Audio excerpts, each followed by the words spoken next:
All right, everybody, welcome back to the #1 television program in the history of the entire universe. I am Brian Lee Durfee, author of The Forgetting Moon, The Blackest Heart, and The Lonesome Crown. All three books published by Simon & Schuster's Saga Press. Today I'm going to be reviewing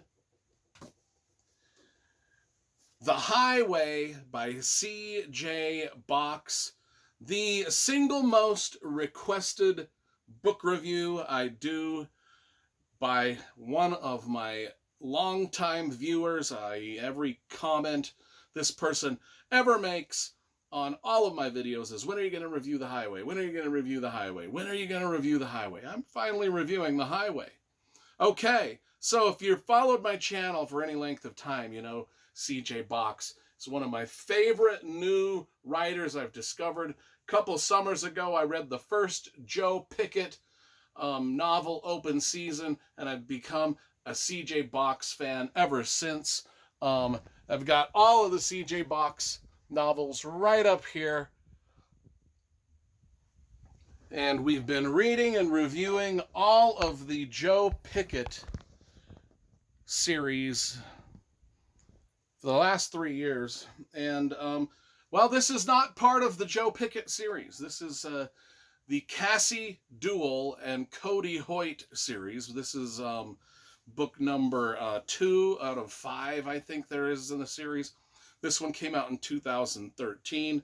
This series was made, this book here was made into a TV show called Big Sky, I think it was, starring Catherine Winnick of the Vikings, one of my favorite actresses, and I think Ryan Phillippe. Anyway, there's a map in this book. That's one thing, you know, I love books that have maps. There's a map in this book of Montana and the Big Sky area. Okay. Yeah, C.J. Box, one of my favorite mystery writers of all time. This guy writes mysteries. His writing just seems so effortless. I always keep calling him like the Michael Jordan of mystery writers. So Cody Hoyt and Cassie Duell, they were, I read the first book in I can't remember what the first one was, Back of Beyond. The first book that starred these two characters, Back of Beyond. I believe that's what it was. This is the second one, The Highway. Okay, so the prologue is, one of the things that's different about this series as opposed to the Joe Pickett series is Joe Pickett is just this do-gooder, this guy that has this code of honor, this guy that just does right at every turn. He's flawless to a fault in his, you know, sense of honor and doing the right thing all the time. These characters, both Cassie and especially Cody Hoyt, they're not like that at all. They're a little sus, both of them. I mean, they're not as noble or anything as Joe Pickett, and they're not like, I mean, Joe Pickett is 100% obedient to police procedure and policy. These guys are not. I'm just saying. Which is cool, you know, it's a different perspective, CJ Box writes one series over here, the other series slightly over here. It's all right. Anyway, so we open up with Cody Hoyt. He's a cop. He's sneaking about. He's being very suspicious.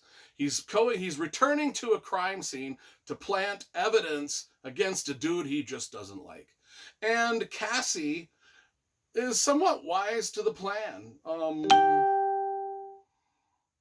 Then we jump to the Lizard King. The Lizard King, who is kind of the star of the show, let's say.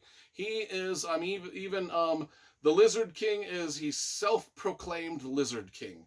He is a truck driver, and he calls himself the Lizard King. In fact, at the beginning of a lot of these chapters, there are lyrics from the Doors and Jim Morrison, because we know that they Lizard King and all that. So anyway, we get to experience this book through the eyes of the killer, not just the police searching for the killer. And this guy is a trucker, and he may or may not be in league with other people, But what he does is he goes around and kidnaps people at truck stops, mostly young women, and they're never seen again. And this book is about, I mean, my gosh, you learn everything you ever wanted to know about truck driving in this book. From the way that truck drivers just hate other citizens that are on the road driving like idiots. Their pee bottles, sometimes they don't stop to pee. They just pee in a bottle and toss it out I already knew this. And there's a few things I already knew. Then the poop ball, the poop bags. Oh my gosh, just everything you wanted to know about how they sleep in the trucks, how they have to go through all these inspections and weigh stations and just everything. And then the truck stops themselves are these own little universe. And one of the things about the universe of the truck stops are the lot lizards. Now, the lot lizards are call girls that hang around truck stops. And I just wanted to read page 26 because it pretty much describes, this is how good of a writer CJ Box is. When he describes the lot lizards, this is dope in a way. Okay, so the McAllen truck stop was one of the better locations for lot lizards in the country. It ranked right up there with the Vince Lombardi service area on the New Jersey Turnpike or any truck stop in Gary, Indiana. Other infamous lot lizard high spots included El Paso, Detroit, and the port of Albany, New York. I mean, I like how he's just like, well, the lot lizard, the best place for lot lizards are these places, or anywhere in Gary, Indiana. That's some funny stuff. Okay. We learn everything we need to know about truck drivers through our serial killer's eyes, who's a truck driver.